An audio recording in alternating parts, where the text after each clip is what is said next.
UP में हुए उपचुनाव के परिणामों के बाद विपक्ष प्रदेश की योगी सरकार पर हमलावर हो गया है। इन उपचुनावों से प्रदेश में विपक्षी दलों को एक अलग ही ऊर्जा मिली, जिसके बाद अब वो सरकार को नए सिरे से घेरने में जुट गई है।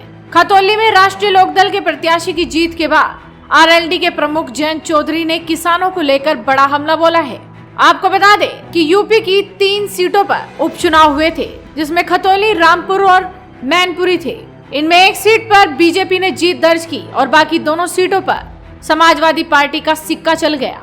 जयंत चौधरी ने एक ट्वीट करते हुए लिखा कि अब तक तो खतौली में हार की वजह का विश्लेषण भी कर लिया होगा, अब तो गन्ने का दाम घोषित कर दो। आपको बता दें कि मुजफ्फरनगर की खतौली विधानसभा सीट पर हुए उपचुनाव में आरएलडी के प्रत्याशी मदन भैया की बड़ी जीत हुई। उन्होंने भारतीय जनता पार्टी की उम्मीदवार राजकुमारी सैनी को 22,000 से भी ज्यादा वोटों से परास्त किया था। इसके साथ ही मैनपुरी लोकसभा सीट पर भी समाजवादी पार्टी की प्रत्याशी डिंपल यादव ने बीजेपी के उम्मीदवार रघुराज सिंह शाक्य को 2 लाख से भी ज्यादा वोटों से पराजित किया था। लेकिन खतौली में मिली जीत को जयंत चौधरी ने किस तरह से बीजेपी पर हमले के लिए प्रयोग किया, वो आप उनके ट्वीट से साफ अंदाजा लगा सकते हैं। इसके साथ ही कल राज्यसभा में भी आरएलडी अध्यक्ष जयंत सिंह ने बीजेपी सरकार पर जमकर हमला बोला।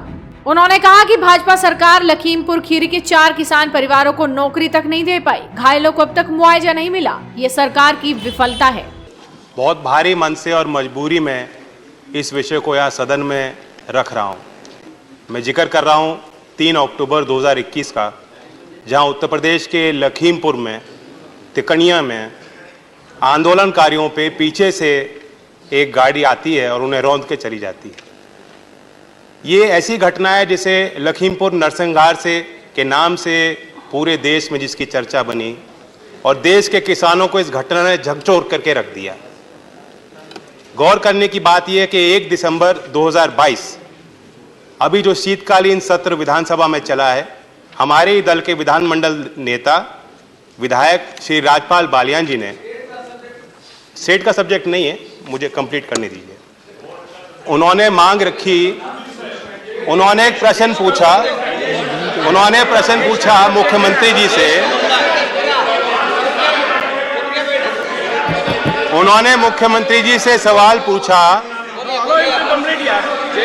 ये आतंकित प्रश्न की कॉपी। सभापति जी, कोई भी बात असंसदीय में नहीं करूंगा तो आपका अधिकार बनता है।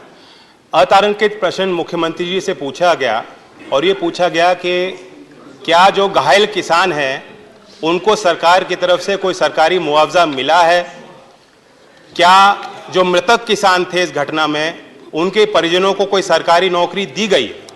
मैं आपके संज्ञान में लाना चाहता हूं कि खुद सरकार ने यह वादा इस घटनाक्रम के बाद वहां किसानों के बीच पहुंचकर अपने वरिष्ठ अधिकारियों को भेजकर यह वादा किया था कि 10 लाख रुपए का मुआवजा हर एक घायल को दिया जाएगा। जो 4 मृतक किसान थे उनके परिवारजनों में एक सरकारी नौकरी दी जाएगी। 1 साल बीत चुका है लेकिन अब तक सरकारी कार्रवाई इस पर कुछ हुई नहीं है। मुख्यमंत्री जी का खुद इस पर जवाब आया कि ऐसी कार्रवाई प्रदेश सरकार अब तक नहीं ले पाई है। ऐसे में कहा जा सकता है कि खतौली में मिली जीत के बाद आरएलडी प्रमुख का जोश हाई है, तभी तो योगी सरकार पर हमले किए जा रहे हैं। देखना होगा कि योगी सरकार इनके सवालों का क्या जवाब देती है। वीडियो को शेयर कीजिए और जुड़े रहिए हेडलाइंस यूपी के साथ।